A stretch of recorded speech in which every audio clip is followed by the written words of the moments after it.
Olá, a revolução digital, ela tá basicamente virando de cabeça para baixo o jeito que a gente estuda história. Por um lado, ela abre um mundo de possibilidades incríveis, mas por outro, ela traz uma série de obstáculos completamente novos. E é exatamente sobre esses desafios que a gente vai mergulhar hoje. Vamos lá? Então, este aqui é o nosso mapa do caminho. A gente começa entendendo por que a história estava precisando de uma sacudida. Depois, a gente vê a chegada do mundo digital, os pepinos que ele trouxe, as diferentes maneiras de lidar com isso, o impacto lá na sala de aula e, no final, o que isso tudo significa para o nosso futuro. Primeiro de tudo, vamos entender qual era o problema, a raiz da questão. Antes da internet tomar conta de tudo, a disciplina de história, ela mesma, estava passando por uma bela crise de identidade. E olha, essa citação do Arthur Lima de Ávila resume a coisa toda de um jeito perfeito. A história acadêmica, naquela ânsia de ser mais científica, começou a se afastar demais das questões práticas, do nosso dia a dia.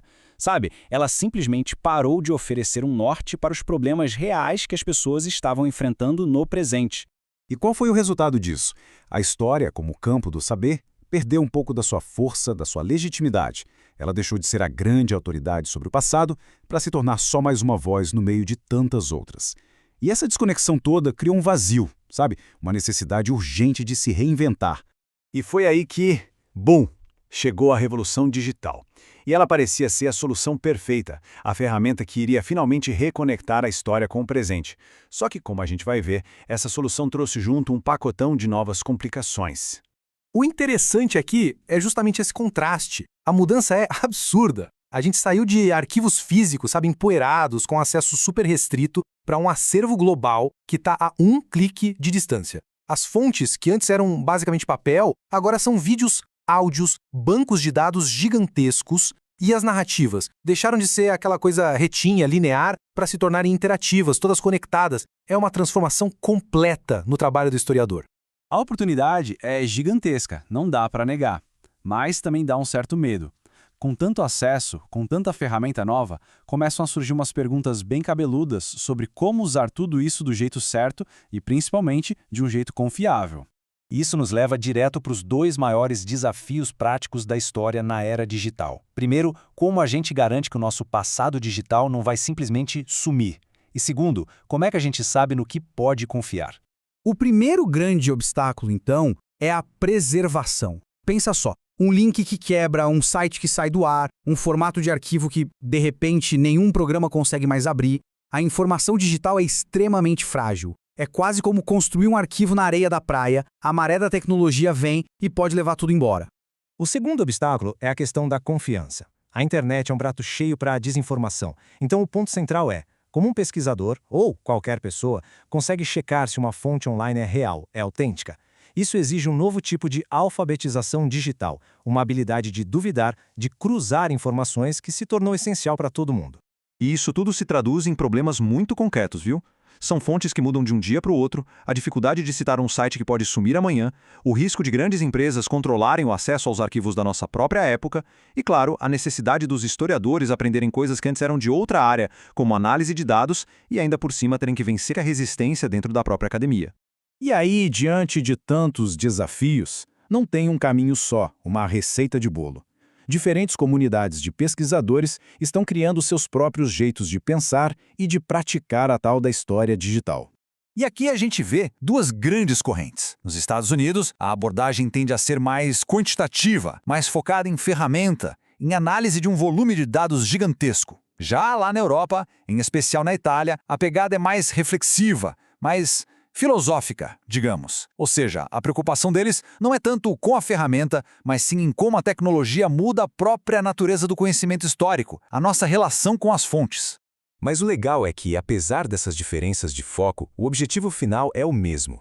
As duas abordagens concordam que é fundamental dominar essas novas tecnologias. E mais importante ainda, elas compartilham a mesmíssima preocupação com a preservação do nosso legado digital e com a ideia de que o acesso ao conhecimento tem que ser o mais democrático possível. Agora vamos mudar um pouco o foco, porque essa revolução não fica só na pesquisa acadêmica, não. Ela está transformando um lugar que todo mundo aqui conhece bem, a sala de aula. E essa frase do Leandro Carnal é a chave para a gente entender essa mudança. A tecnologia na educação, veja bem, não é só para transformar a sala de aula num museu chique e digital. O objetivo é usar essas ferramentas para mostrar que a história não é uma coisa morta, parada no tempo, mas sim um processo vivo, que está sempre em construção, sempre em debate. Aqui a gente vê essa evolução de forma bem clara. A gente sai daquele modelo de só decorar datas e nomes, onde o aluno é passivo. Com as ferramentas digitais, ele passa a interagir com mapas, com documentos originais, com simulações. E aí, o objetivo final muda completamente. O aluno deixa de ser um mero espectador e se torna o protagonista, desenvolvendo a capacidade de analisar, de questionar e de construir suas próprias interpretações. E este talvez seja o ponto mais importante de todos. A verdadeira transformação não é trocar o quadro negro por um projetor, é mudar a filosofia por trás do ensino. É sobre ensinar a pensar historicamente, a questionar as fontes, a entender que o passado é um grande campo de debate e não um monte de fatos para decorar. E assim a gente chega na nossa reta final. Afinal, o que tudo isso significa para a forma como a gente vai ver e construir o nosso passado daqui para frente? Acho que a grande lição é esta aqui. O verdadeiro poder da história digital não está nos programas de computador, nos softwares, nem nos bancos de dados. Está na capacidade que essas ferramentas nos dão de fazer perguntas que antes eram simplesmente impossíveis, de cruzar informações numa escala que a gente nem imaginava e de enxergar padrões que estavam ali, escondidos. A tecnologia, no fundo, expande a nossa curiosidade. E para a gente fechar, fica essa provocação. Numa era com acesso a tantas versões do passado, a tantas fontes, a tantas narrativas, a nossa responsabilidade se torna ainda maior. A questão não é mais só descobrir o que aconteceu, mas sim escolher, de um jeito crítico e consciente, quais desses passados a gente vai usar para construir as bases do nosso futuro.